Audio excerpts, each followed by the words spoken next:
Sa pagpapatuloy ng impeachment trial laban kay Vice President Sara Duterte, inaprubahan na ng Senate Impeachment Court ang hiling na sabina para sa bank at tax records ni Duterte at kanyang asawa. Parte ito ng magiging pagtalakay sa umano'y unexplained wealth ng Vice Presidente na bahagi ng impeachment allegation laban sa kanya.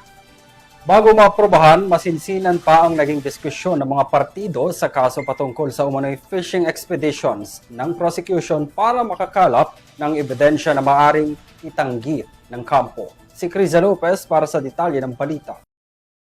Pinayagan na ng Senate Impeachment Court na isabina ang bank, tax and AMLAC records ni Vice President Sara Duterte. Isang malaking hakbang ito para sa House Prosecution Panel upang makakuha ng ebidensya ukol sa umano'y hindi maipaliwanag na yaman ng Vice Presidente. Sa naging desisyon ng Impeachment Court sa hiling ng House Prosecution, maraming hindi sumang-ayon sa kinilabasan ng interpellation at sinabing pawang fishing expedition lamang ito ng public prosecution. Ngayong Martes, nanindigan ng mga prosecution panel na walang halong fishing expedition na nangyari sa kanilang hiling.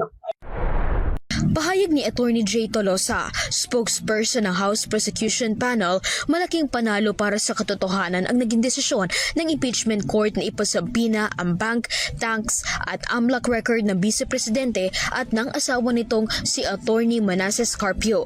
Sa isang impeachment proceedings, ang katotohanan ay hindi hinuhulaan at mas lalong hindi kinukubli. Ito ay sinisiyasat ng mabuti at pinapatunayan gamit ng ebidensya. No?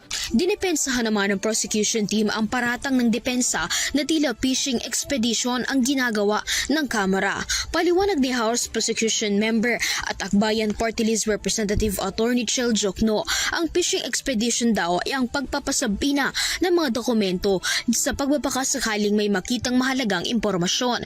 Wala raw ito sa kahilingan ng prosecution na buksan at masiyasat ang kontrobersyal na BAR box. Sa panig daw ng public prosecution, kumpiyansa silang mayroong kailangan makuha sa kahon. Naging basehan nila ang mga isiniwalat na dokumento ng Anti-Money Laundering Council at iba pang witness noong pagdinig sa Commission on Justice na may bilyong-bilyong pera ang pumapasok at lumalabas sa bank account ng Vice Presidente at ng kanyang asawa na si Attorney Mans Carpio. Hindi naman ganon yung final namin na request for subpoena. Dahil alam na namin na meron kailangan makuha.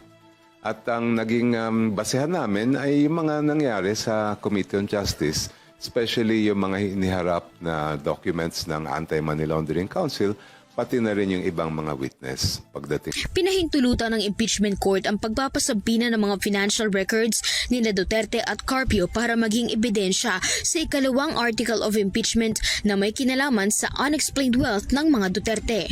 Para sa Europe TV News, Criza Lopez, sumasaludo sa bawat Pilipino.